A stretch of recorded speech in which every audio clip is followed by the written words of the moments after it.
Hi, I'm Michelle with the Course Creation Lab, and I wanted to visit with you today about the course creating economy and why it feels so confusing and how to cut through that.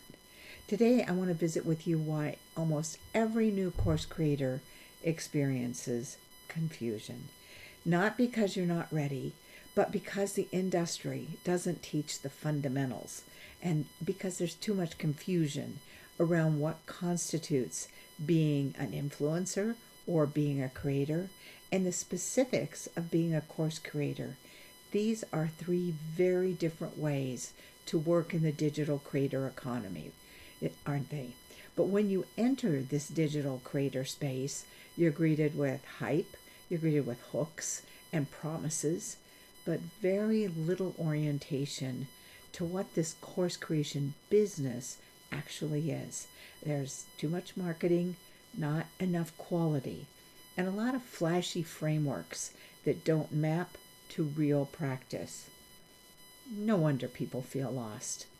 The business I want to discuss with you is called the course creation business.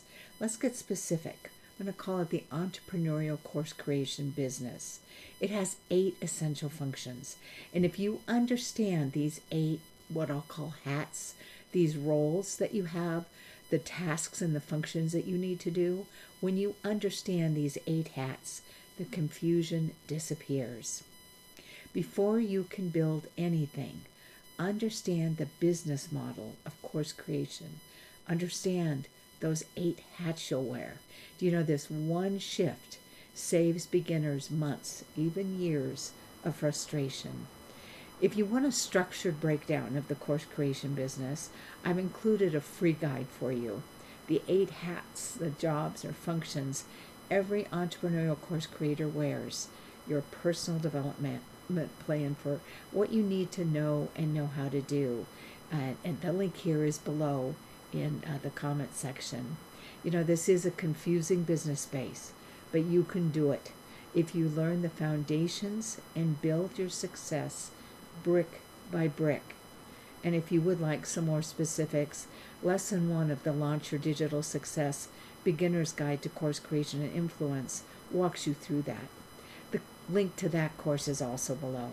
But for now, grab your free guide. It'll help you get some distinctions. No, you don't start by creating a course in a weekend. No, you don't start with marketing. You've got to go brick by brick. And I wish you every success on your course creation journey.